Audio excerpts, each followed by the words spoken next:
What is going on, guys? Welcome back to the channel. Today we are going to be doing a little bit of frog talk. As you can see in front of me, I have a large assortment of frog lures, additional hooks, Velcro, wire, weights, beads, and we're going to kind of just talk about what you can do as far as modifications for frogs, how you can use frogs, when to use frogs, and what types of setups you might want to use with your frogs. So let's go ahead and dive in real quick and see what we can do.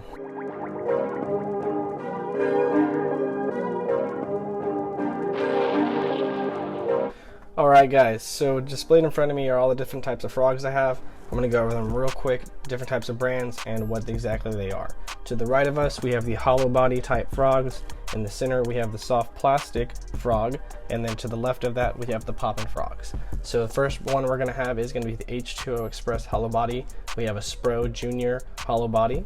We have a Pad Crusher Booyah hollow body. We have two Amazon frogs. They are pretty cheap, but they'll do the trick. They are hollow body.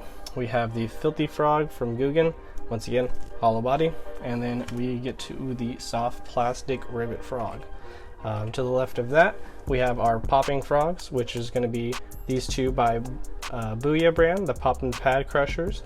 We have another H2O Express, this is a mini lure, and then we have a Spro poppin' frog as well. So let's take a little closer look and then go over exactly how to use these lures.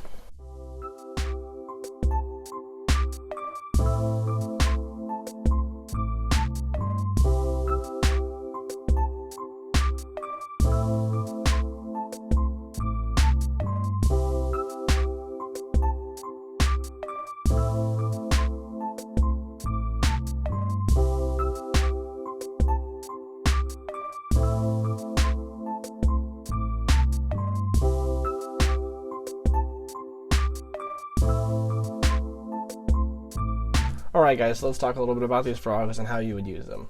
So first thing we'll talk about is going to be the hollow body frog.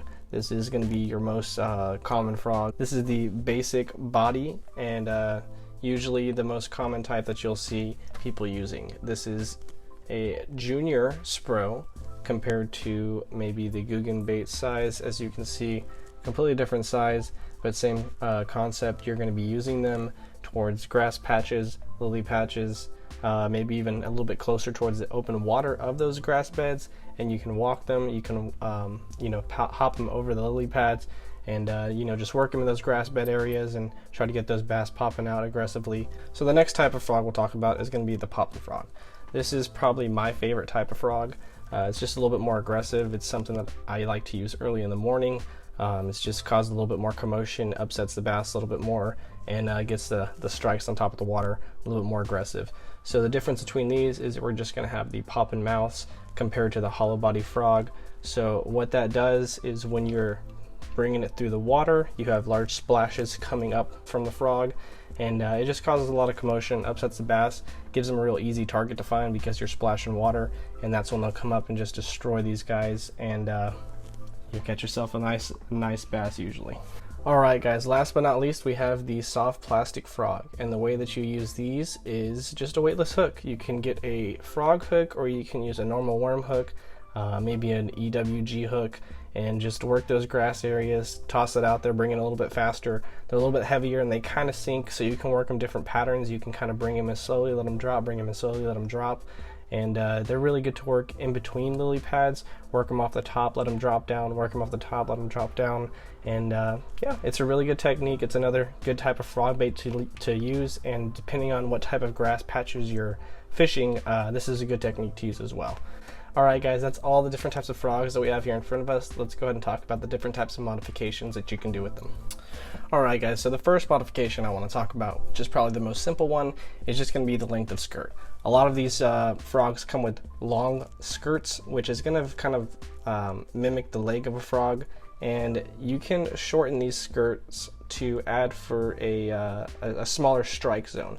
So what I like to do personally is I like to cut my frog's skirts a little bit closer, maybe about 2/3 of the actual skirt off, so that way it allows the the bass themselves to target this smaller zone right here towards the hooks. So I've had my troubles where I fish with longer skirts, and because of that, the bass themselves target further back on the frog lure, and I've had them miss the hooks and a lot of blowups, as you might have seen in my previous videos.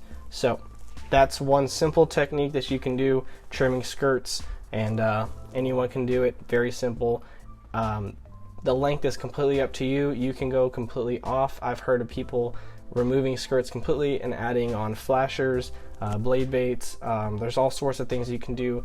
You can continue to use long skirts, not saying they're not going to work for you. You just, to each their own. I just want to talk about, trimming your skirts.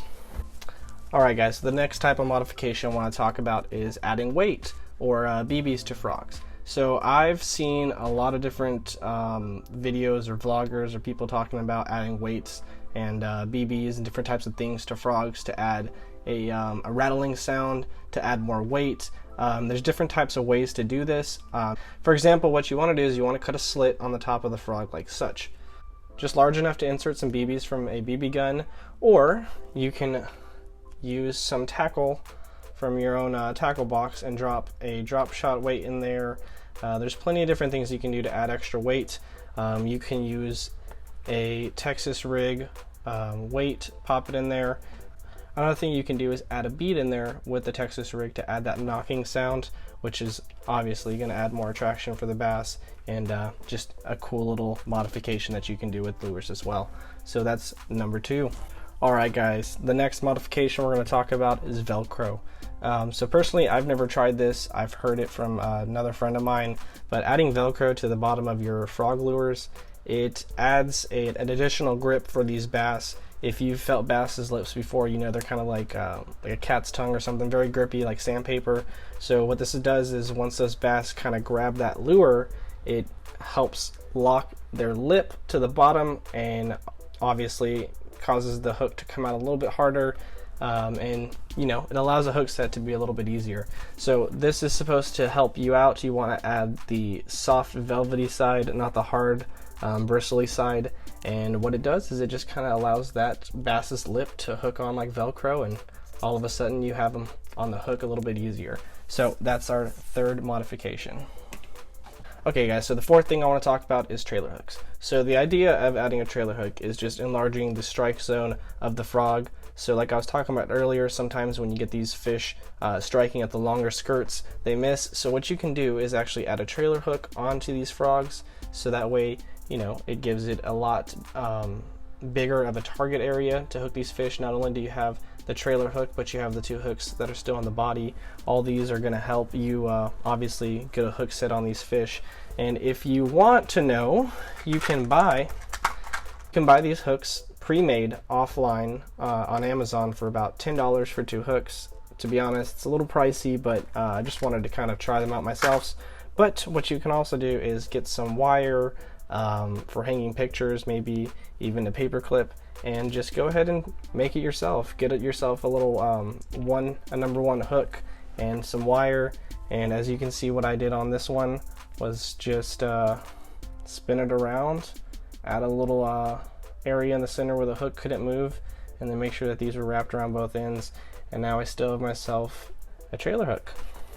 As you can see, compared to the other one, it might not be as fancy, but I'll have to test it out and see if it works just as well. Alright guys, and the final modification we want to talk about is actually boiling the frog lures. So you want to plop them in there for maybe about a minute. Alright, so what this does is it softens up the body and allows for an easier hook set. So the only thing that I can really say about this modification is after about a week's time, the rubber kind of gets back to normal. So the trick with this is to make sure that you just boil it before you go out the night before. Here's another example of boiling it before. Kind of got to push down a little hard. Throw it in there for about a minute. As you can see, night and day difference. So, technique number 5, boil your lures. Alright, so finally guys, I just want to talk about real quick how you want to use these frogs. So I recommend that you use a medium heavy to a heavy action rod, maybe even an extra heavy depending on how thick the vegetation is that you're fishing. What you want to make sure you're using though is braided line, because when you're working these vegetated areas, these frogs are going to get caught up occasionally. You're going to get bass popping up on them and get themselves stuck in their vegetation. You want to make sure that you have something strong, pull through the grass, kind of rip through the grass, and make sure you get those bass in the boat and your lure back in your hands. As far as braided line goes, I recommend that you use anywhere from a 15-pound maybe braid to a 40-pound braid. Like I said, once again, depending on the type of rod that you're using and the thickness of the vegetation. But that's kind of all I really want to talk about as far as setups go.